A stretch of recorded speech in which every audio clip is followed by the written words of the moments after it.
from the UK, broadcasting around the world. You're listening to the Mic Drop Club, hosted by Douglas Hammond-Dishay. Message received. You do not need to know what you need. Just engage with the podcast feed. Providing weekly insights into cool stuff we've read, saw, did, or heard about what made us say, wow, eureka, damn, nothing is off limits. If it motivates and inspires you to reach your goals, then it shall be discussed. Featuring guest interviews from high performers and people of influence, and weekly awards for the best mic drop moment. This podcast is guaranteed to leave you pumped up for the week ahead. Don't just live life. Make life boom.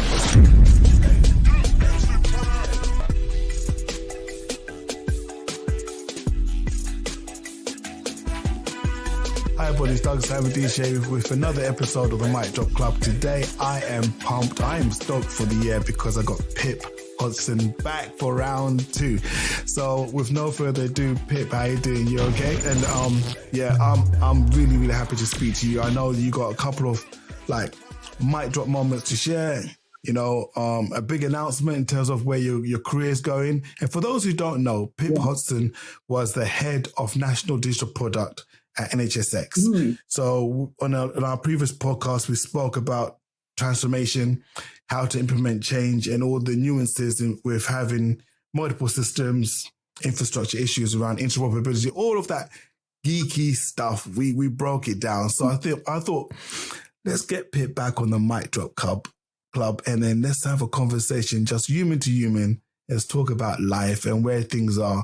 So the focus is about refocusing. Okay, so with that being in mind, Pip, have you been refocusing? What have you been up to? Have I just? Yes, before Christmas, shortly just before Christmas, I decided to leave my job, Douglas. I decided to resign with absolutely nowhere to go.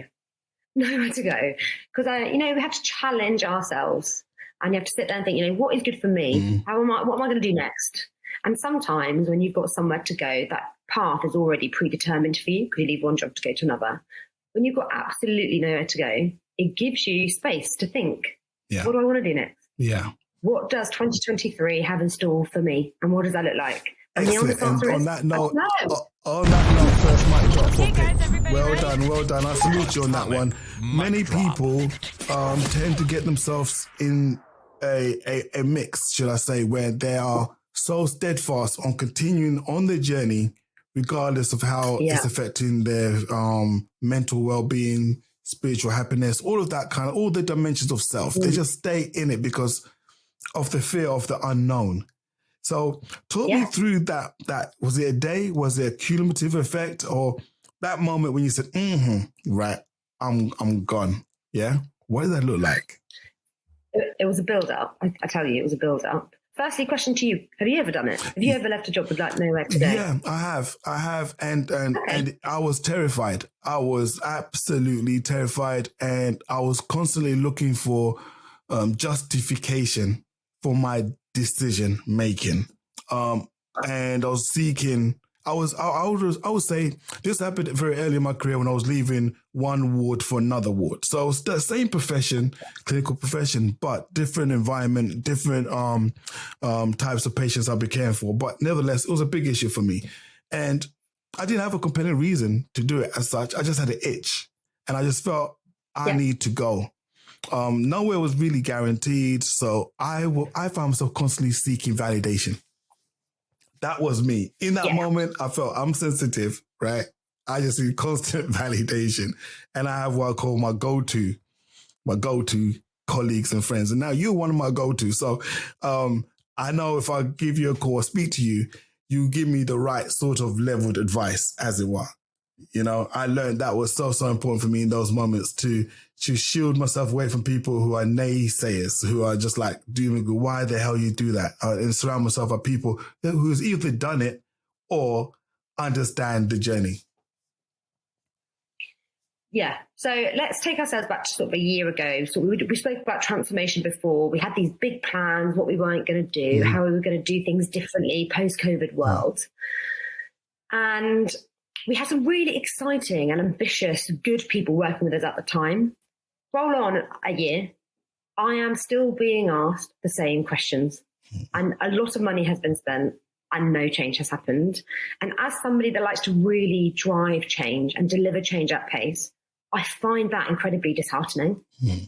And as a person, I found that I'm not being able to be the best version of myself because I can't give the things that this world probably needs, because I'm constantly having to fight the battlefields or the gateways of government process, of what's being asked in the system. You know, we've sat here ourselves, Douglas, have gone through 5 different Secretary of States for Health, all asking the same thing, all wanting to leave a legacy.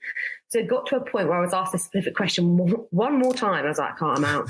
I absolutely know I can't do this again. It needs some fresh blood. It needs somebody else to do things a bit differently, but it's not going to be me. So I left. Yeah. And that morning after you did it, did you, what did you do? Was it email you sent out? What was that process like for you? So I sent the email almost in a fit of rage when I saw said question come in. I was like, I'm handing in a resignation. Please accept this as my formal resignation. Firstly, it took a whole day for my manager to even get back to me. Not her fault, everyone's busy, right? But a whole day. And when it was very much, can you make some time in my diary? I'm like, no, I'm so out. Like, it was a relief, Douglas. It was absolute relief. I was like, no, I don't have to do this rat race anymore. I've met the decision done. The email's in. We can now just all move on with our lives. So yeah, I felt calmness.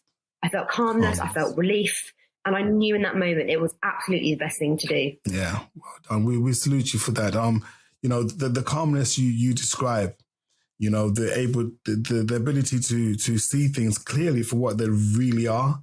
You know, the veil of fear, I guess, has been taken away from you. So now you've got this clarity that, you know, when I did it myself, right, I found I could taste flavors that I didn't normally taste in my food. I felt this heightened sense. Really? Yeah. I did feel like insecure in terms of my financial situation, but I was always held confident that having an eclectic, broad spanning skill base, I felt I got something more to give. You know, I'd maxed out what I can do in that particular environment. I had grown the bowl I was in.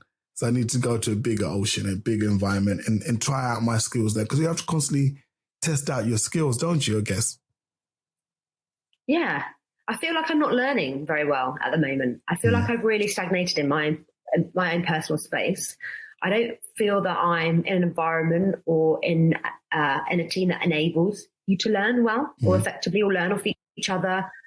You know, the NHS is stretched. We have no money. Resources are tight. That doesn't make for a really productive environment. I want to go into something where, you know, passionately I can give my energy and make a difference. And also that I myself are learning from other people. I think it's really important that we all test ourselves and challenge ourselves to learn. Yeah. We shouldn't ever forget that. Just because we're not at school or university, we should still be learning. Yeah, absolutely. And as clinicians, we know that journey is a lifelong journey for learning. Yeah.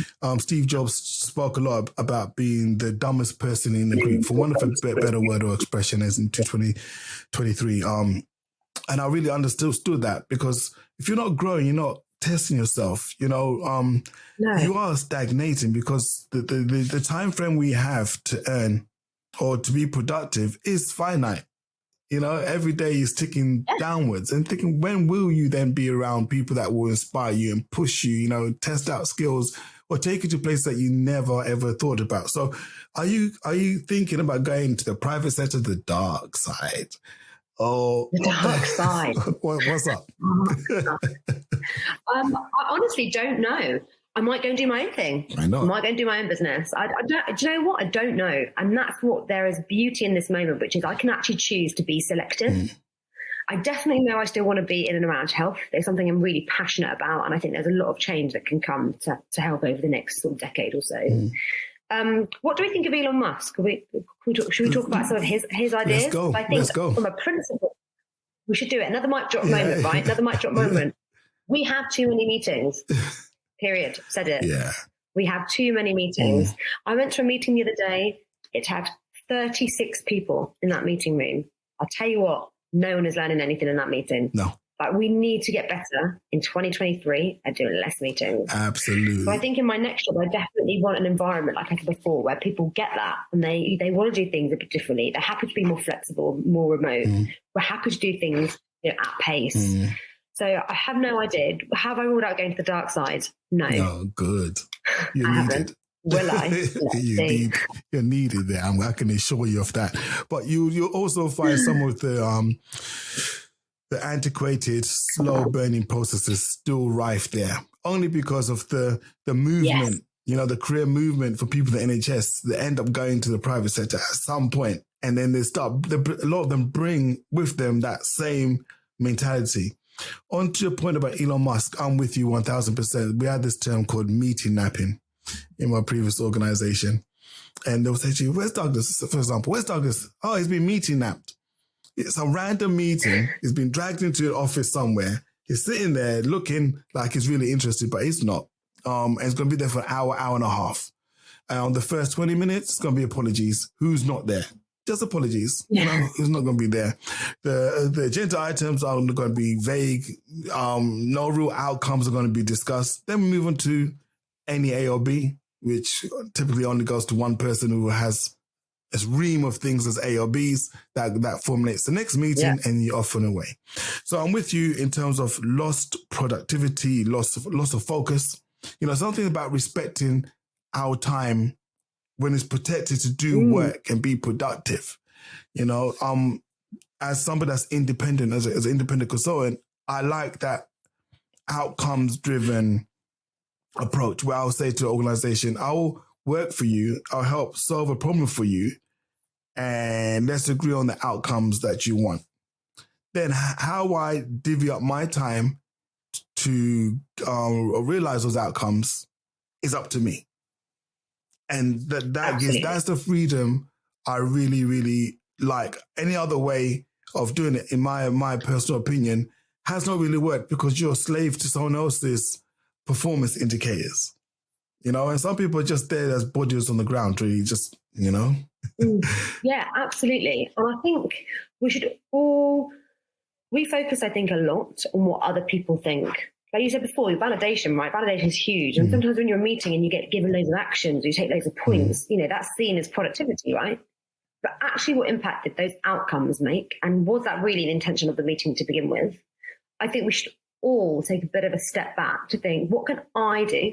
What can I do to change the outcome of that meeting? Sometimes it's to not attend. Absolutely. And sometimes because actually you're not going to add any benefit. Mic drop again for Absolutely you, no Pip. benefit. Mic drop Okay, guys, again everybody for ready? you for that one. You know, there's something Mic about drop. knowing that your absence is also a presence. You know, and I've seen Absolutely. that by being off sick at work, that things still take place. It's but if I was in there, would those actions be done? Maybe I was the one be talking and taking it to different, removing yourself. I like that approach. Definitely. I'm gonna bear that in mind. I think we love control, don't we? We love territory. We like owning things. This is our thing. We become, I don't know why, we're innate humans, like this is our thing. And actually, you know, sharing the love a bit and creating a bit of distance is really as important as doing the work. Yeah. And COVID has taught us that, hasn't it? In terms of like the real value that we bring in by commuting maybe an hour and a half, you know, 3 hours return journey. And ask yourself, in those 3 hours, you probably, for me, I used to have so many spikes of energy, so many great moments of clarity, but I can't do anything with it because guess what? I'm either at a tube station, I'm either driving in traffic, but then I get to work, get myself settled down, go through my emails, I'm burnt out. I'm just burnt out. Yeah. And I was looking at circadian rhythms and all that kind of stuff and realized the way my body clock works, really, the time I'm spending commuting is the time I'm supposed to be actually at work. And the time I arrive at work, maybe 9 o'clock between 9, 10, 11, is my nap time. It's my reflection time. It's not my productivity time, you know? No. Tell me, have you got any New Year's resolutions? Do you know what? I posted some on LinkedIn, and it was more to do with, It was more to do with finding time for joy, being merry, and being resolute. My resolution is part of the word resolution. Just be resolute. You know, if I give this year a hard focus, I mean, prioritize my focus. You know, block out the noise for like 6 months. Yep. I'm going to expect exponential growth. We've got lots of digital tools and technology that we don't have time to really test out when we're in particular organizations, because either they're risk adverse, they don't want to buy the technology or whatever. But because I'm operating in this space, no, I'm bringing all the technology into my stable. You're bringing it all. I'm taking it all, and I have to focus. I have to literally block out the sun and master it to the point where I can talk about it, then try and leverage it, and then use it to add value. So my resolutions, it's just to be resolute, make time for love, fun, you know, catching up with friends, that human side of life, and then building on those, using technology to really try and bring to the market offerings that really make sense, that really actually make sense. You know, what were yours? So I'm not really a resolution person because mainly I don't stick to them. So a few years ago, I thought, great, I'm just not going to make any, then I won't be breaking any. But I want to consciously be more awake. I quite often found myself doing the routine, getting up every day, you know, being the happy-go-lucky person that I am. But I didn't find myself very present or awake, even though I was up and doing my daily job. I definitely want to start my day earlier. Definitely want to get back into a routine of having an early morning. I enjoy mornings. I'm a morning person. 2, I want to ground myself in nature, see what's out there a bit more, you know, and it's easy to do. Just go for a walk, right? It's easy to do that stuff. We just don't do it because my head's in a book, or I've got to rush to a meeting, or someone wants to call me. We need to definitely make time for being in the presence. And then the first one is my inner peace, to work on my inner peace a bit more. I find that the end of last year, and maybe it's post-COVID, right? We were always on demand. We are. Our jobs like us lead us to be always on demand. And I feel very overstimulated by that. So how we can start to just calm things down a bit, for me, is definitely something I need to work on. Wow, that's very powerful indeed in terms of the approach. You're looking more inward, you know, instead of the outward validation, and getting time to smell the roses. You know, nature is so important to our mental well-being. You know, get our oxygen directly from the way the trees operate in that ecosystem. So that's what I like to do. Just like look at like the smallest thing I can see, and then really study it and focus on it. Then work my way up until I get to the clouds. And after that, I always feel better. My breathing is more relaxed, and all of this kind of stuff. COVID has definitely been that game changer for a lot of people. But prior to COVID, did you have a should I say a spiritual dimension to you, a deeper meaning to you? What drives your purpose?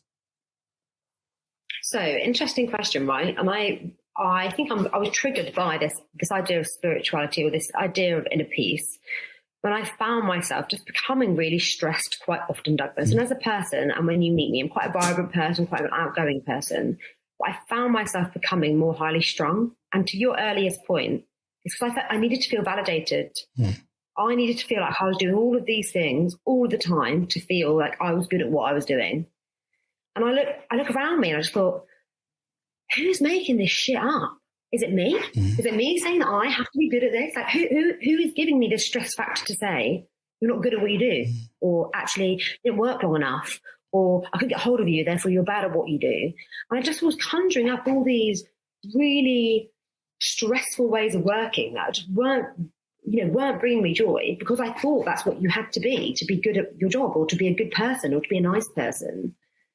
And I don't know if it's because we are grown up in a world, or we are taught in a world where validation is success. Validation means you have to get something. You either get a promotion, you get more friends, you do well at school, you get a medal if you win sports day. You know, validation is based on being successful. But actually, that's not validation at all. Validation is what's within you, and actually, are you happy? And it's taken me 32 to think about a spiritualness that actually is myself, not everything around me, not what car I drive, not where I live, not who my friends are. It's, am I happy? And it's taken me a long time to realize that, right? But this year is the year. I found it. Mic drop for you. Well done. No, actually finding it, seeking you shall find. All answers are within you. Go within. Most definitely. Did you grow up in a house? Because I will go on to talk to you about so I'm keen to find out about some of the expeditions that you've been doing, some of the charity work that you've been doing, traveling to Ukraine and whatnot. Where does that actually come from? Talk me through the early years of Pip. What formed the way you view life? Oh, Douglas, I was so naughty. As a child, I was so naughty, as everyone could probably believe. I didn't do great at school. I was dyslexic. I didn't know that until I got to university, and I was always being told off. I was always, the one talking in class, or generally making people laugh, probably being a bit of a dickhead, to be honest. But, that I always had a will for life. And then I got to university and I did a sport that I'd never tried before, wasn't ever introduced to. Did rowing, which is, a bit out there. It's a bit posh, isn't it, rowing? That's not really me. Well, posh, not getting that down at the local academy. It's very Twickenham, isn't it? Right, exactly. And that's not me. I'm a girl from Northampton. Do you know what I mean? Go on, cobblers. But I just met the greatest group of friends and people that really shaped who I am. And these were people from all sorts of society, right? That I'd met at university, that we were all doing different courses, but we were forced into training. And if anyone knows anything about rowing training, one, it's incredibly tough. Two, it's really early mornings and the freezing cold. But you just have the best time. You have the best time with these people. And these are still my best friends now, right? So 12 years on, some of my best friends. And seeing how they interact and how we interacted and how we all come to commonality, I think, is what really shaped me and who I am now. And I think it took a lot for me to recognise that. I think at the beginning, it's your family, isn't it? Or my brothers, sisters, they love me and adore me. It's that's not who I am, I don't think. So that got quite deep, Douglas, that did for me. No, it's good. You were going for it, conscious stream of thought. It was excellent. I was just let you run the whole show because, again, taking you back to even the rowing, early mornings, I think in terms of shaping our personalities, refining, it's similar to going to the fire. Fire is one of those properties that wherever it touches it cannot be the same after. Yeah. And so the cold can do that to you as well. Early morning, waking up with a merry band of people, maybe not merry at the time, but certainly your endorphins would have been firing up throughout the day after doing it. And you'd be on that natural high. We don't really push exercise. We do push exercise, but it's very much focused on the traditional ways. Like right now, pick any gym, it's gonna be packed. Yeah, yep. And then you just know, day by day, numbers are dwindling, right? You see, but there's so many hour by hour, literally hour. There's so many subscriptions there that's like failed direct debits or cancelled direct debits. We know that's what's going to happen.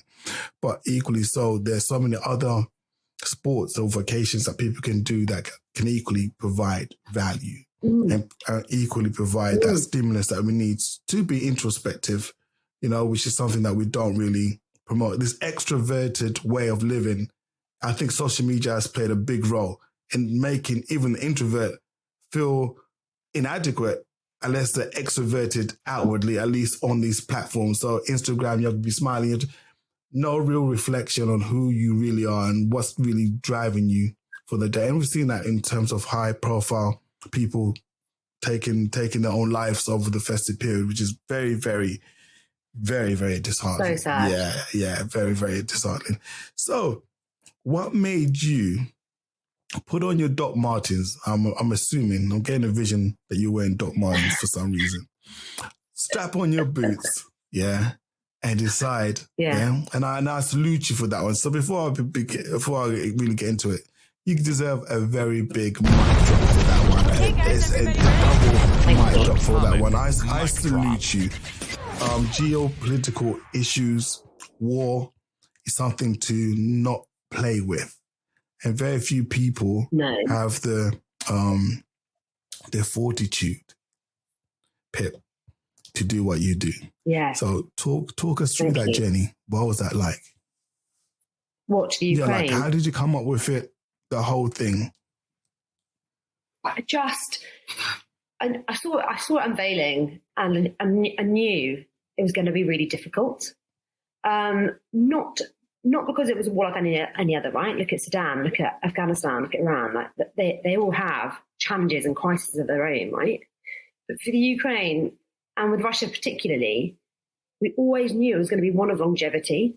And I always knew it was going to be one that was going to be beyond impactful, not just for the UK, but for all of Europe.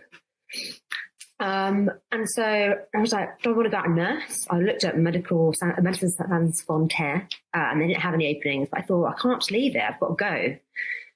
Spoke to a few friends that were also considering it. We jumped on a WebEx and we were like, what are we going to do, guys? We could just send a load of money over. We could work with people like UNICEF. We could go with Oxfam. What are we going to do? And like, nah, we'll do it on our own. I was like, okay, cool. Does that mean we're just going to get a flight? We're going to go out there. We're going to speak to some people on Facebook. We're going to see what we can do. We were advised by the government not to fly into the Ukraine. They said go to a bordering country, Romania, Poland, wherever, Belarus. Belarus is a bit more volatile, so we thought we'll go to Poland. It seemed to be a really good place where people were coming in and out of the country, so it seemed like we could genuinely help to do an aid mission of some kind. So we then, within, I think, 6 weeks, was it even that long? I didn't even think it was that long, maybe 5 weeks, raised quite a bit of money, Douglas. I was astounded. We raised like £50,000 between three people. Wow. Might drop for that. £50,000. There you go. Thank you to everyone that Struggling to achieve your goals or to find your purpose in life? Why waste your time dreaming when you could be fulfilling your biggest, boldest, brightest goals? Tune in to the Mic Drop Club and listen to guest speakers and people of influence as they reveal their secret techniques to help you to get to your dreams and goals and turn them into reality. Do you struggle to prioritize your tasks to achieve your goals? Surely there's a better way. We don't have to land in space to be great. Frankly, we don't need to, but given the opportunity, wouldn't you like to do something spectacular and make an impact? Tune in to the Mic Drop Club, where the secrets behind achieving extraordinary results are shared weekly with your host, Douglas Hamandashay. We'll be with you every step of the way, giving you all the motivation to not just live life, but to make life boom.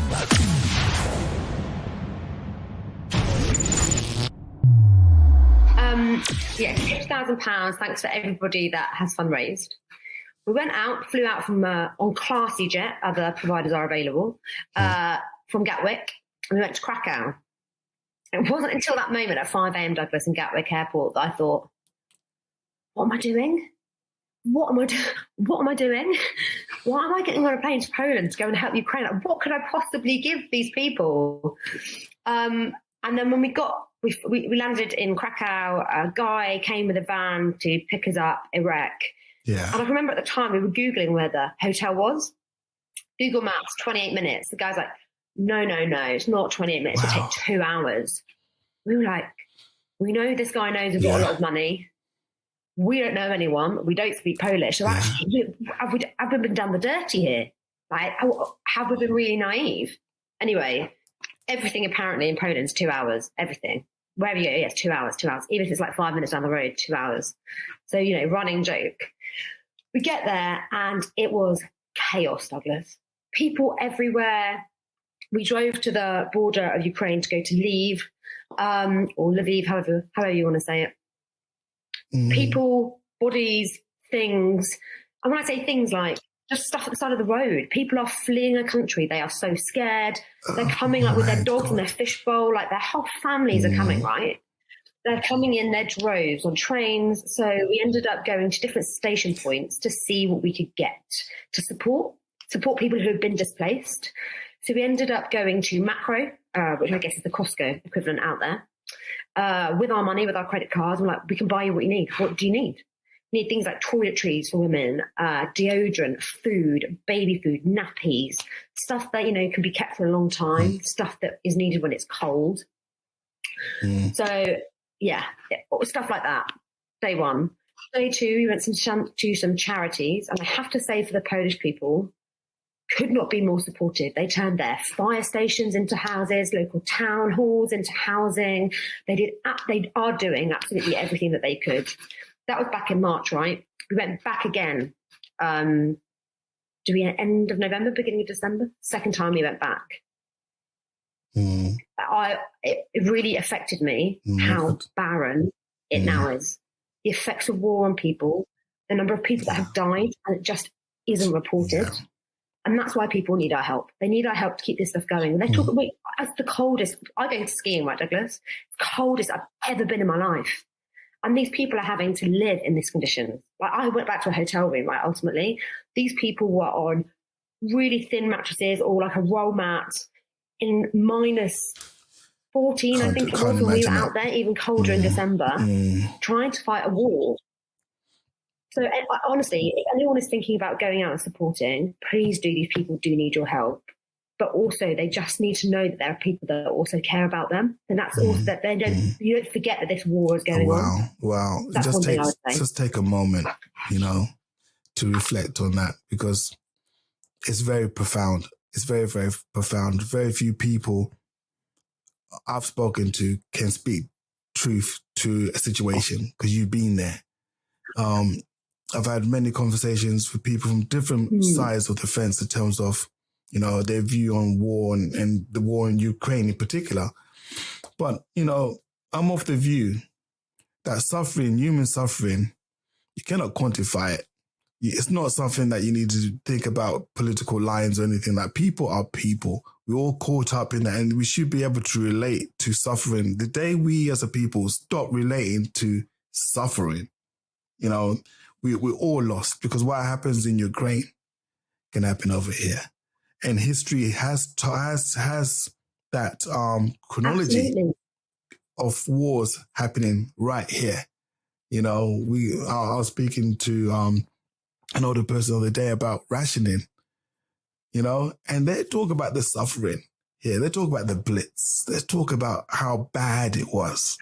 So in the modern day era, to see you going out there, professional, put yourself in a situation where you're vulnerable. No, I salute you. I salute you, entirely for that. Oh my God Almighty. Thank you. So, Thank you. So, and also I must say, we missed a trick. You missed a trick. Go on. Yeah. You started something that was groundbreaking. And that was on LinkedIn. You started doing a rolling commentary of what you were doing. That became like, oh my God, a reason to log in on the platform. I mean, that was a reason. I'm getting like, this is real. 1 minute Pip is here, now she's there. She's doing this. And I can't describe to you some of those videos as well. Trying to get those videos done when it is minus 40. I had a coffee in one hand. I was freezing. I was like, this video just doesn't look very good. She goes, no, but the people want it. I'm like, oh my God. Do you know what? That to me was a highlight. That obviously we were concerned for your safety, and we're limited what we wanted to say. But if ever a platform was about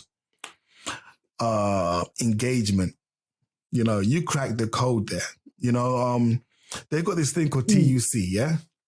when we're TUC, it's an abbreviation for how we put out content, social media, right? So it's like, to go viral, you got to go TUC. Okay. Targeted, yeah? Unmissable content. Yeah. Targeted, so you got so I tell you what, my life, I tell you, should never be unmissable. So, I should blog it more, I think. I find myself in the most randomest of situations, Douglas. I don't even know how I got myself in it. I just don't think I ever say no to things. So I find myself in these situations and times be like, how am I in the middle of Ukraine? For somebody living life serendipitously like yourself, that is what it's about. Because I don't like plan things myself. If you plan my birthday party, I guarantee I'm going to be miserable. Yes. But if I walk in and everyone's cheering, yeah, you caught me off guard, so let's have some fun. I don't like things overly scripted. It just doesn't flow for me. But yeah, like you said, sometimes you look at something thinking, how did I get here? I mean, sometimes I'm driving thinking, how did I get is this my car? I'm sure it is, but how did I get here? What was the mechanics? Because I can't. This is why I end up sometimes thinking there is some sort of power, some sort of some intelligence outside of my realm of understanding. Not a guy in the cloud with that shoots thunderbolts of lightning. None of that kind of stuff. But you just have to take a look at yourself in amazement. I'll go to a quick story. A story I've not told anybody. Go on. I mean, and anybody professional. You've got to be very close to my family. Really? So I'm sharing something to you. Right. I came to the UK as a refugee, right? From Rhodesia. Yeah. We were fleeing war and tyranny. Yeah. So early years, bullied and all that kind of stuff, couldn't speak English, all of that kind of stuff. It came in by the Red Cross, by the way. Yeah. My dad brought us over. My dad came over first through charity organization by the church, then worked here 2 years, then left us in a war zone. Can you imagine being left in a war zone? Yeah, left us in the war zone. Then managed to save and scrimp and bring my mum and my 2 sisters at the time to the UK, right? So that's how we came here. Charity, the first house we lived in, Peckham Rye, was one with Irish, Polish, and these people became my surrogate black family because mum and dad were always at work. So I've got this eclectic way. My dad told me a story, what happened in the middle of the war. And this is just going back to how random things are. And he said to me, we're looking at cute pictures of babies. He goes, Douglas, should I tell you a story where your look saved your life? So what are you talking about? What are you talking about? He goes, well, here we go. One day in the middle of the village, in the rural area, so you can get a picture view on it because where you were at, yeah? Middle of the village. My dad was the headmaster of a school. And my mother was a nurse. Yeah? She was a nurse, right?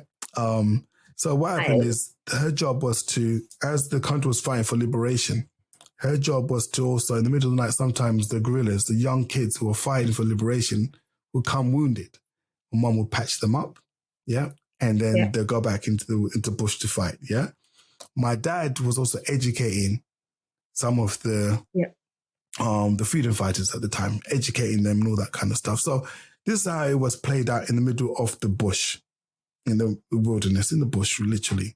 But what happened one day, some soldiers from the Rhodesian army got wind that some of the freedom fighters, the guerrilla fighters, were in the area, right? And you can imagine the dust everywhere, yeah? So they could tell there were footprints leading up to my mum and dad's hut where they lived. Like literally leading up, more than one footprint. Yeah, this is how my dad tells it, yeah. And they said, look, we know the guerrillas have been here. We know the freedom fighters have been here. Tell us which direction they've gone. My mum, she lied. I must have been two or something years old, right? Right. So, this is what war is. This is something that people don't understand about war. Everybody fights in war. You don't have to have machine guns to fight in the war. The women fight in war, the kids fight in war because they're things that you do, right? Anyway, I had decided myself, as a young little toddler, to walk away. I was walking somewhere. I'd gone missing. I had to walk around the pound, wherever it is, right? So while my mom's being interrogated, to cut a long story short, my dad gets summoned. Yeah? So they're getting, they had these things like concentration type camps, like camps where they'll take people who they felt were enemies of the state to these camps. And they wanted to take my dad and my mum to these camps. Yeah. I come round for some reason. And the colonel that was interrogating my dad took a look at me, right? And he said, take care of him. He's a good looking boy. And let my dad go. So just random, but just to give you, give the viewers, I understand that sometimes there's luck involved in war. There are elements from both sides where they can show an element of humanity. It is not as clear cut as the media tries to portray it. You know, mothers, fathers are mourning the loss of soldiers on both sides. You know, we need to find a way of reconciling, a way of stopping for all this technology that we have. Why can't we just get on? Come on. Really? In 2023? Yeah, agree. I think we need to come back to our humanitarian roots a bit, like you said, right? Yeah. We need to be a bit kinder to everyone. Yeah. Right? I was watching, I love TikTok. I live my life by TikTok. I think it was the best thing to come out of COVID because I think it's a really good way of getting information, right? And getting information out. And they were like, there's a New Yorker that's come to London.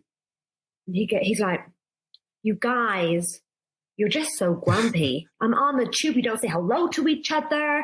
He goes, you always want a cup of tea. And I was just like, yeah, on reflection, if you didn't know us, we probably are quite grumpy, especially in London. Like, no one's got no time for you. Getting on the tube, you've got to be the first one on, right? Don't want to wait. You see it pop up, like, next tube, 4 minutes. Everyone's like huffing and puffing. You have to wait 4 minutes for a tube. It's like, it's not long, is it? Yeah. It's not long. You'd wait longer in a Starbucks queue to get your coffee. So I think we all need to remember a little bit to be kinder to each other. Definitely, the kindness is understated. We can be more kinder. We've got to do better. We've got to do better. When I take a look at my skill set and you probably look at your own skill set, you could do anything. You could do literally anything, and you could do and you could do anything better than how you've done it before. I quite like to be an air hostess. Quite like to travel. Why not? There's a service out there in the skies. I got a colleague of mine who is a nurse on cruise ships.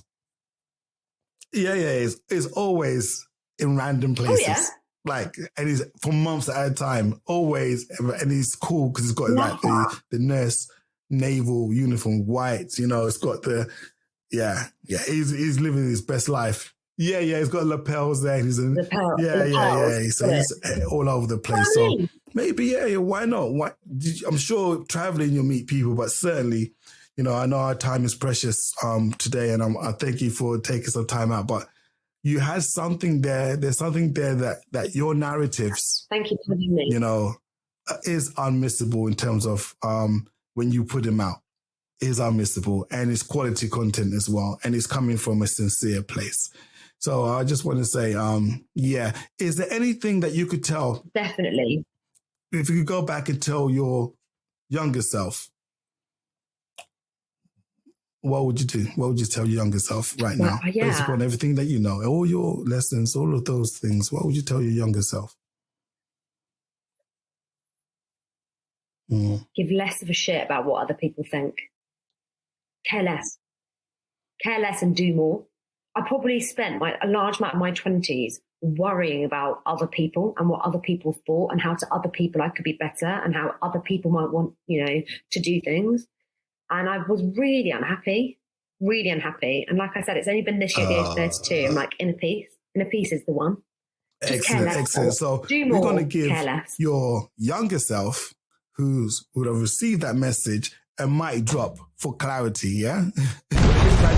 Imagine you have got some time traveling device and you could go back and actually whisper that and see yourself and reassure yourself because you're coming out more than all right. You're oven ready. You can really take on the world. You got so much stuff going for you. In terms of career, do fill your boots. Let's see. Might be on that Carter flight you're next on, Douglas. Exits are here and here. Oh, wow.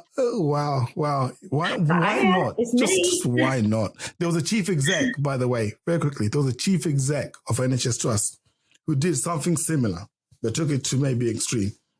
He became a refuse collector. That's it.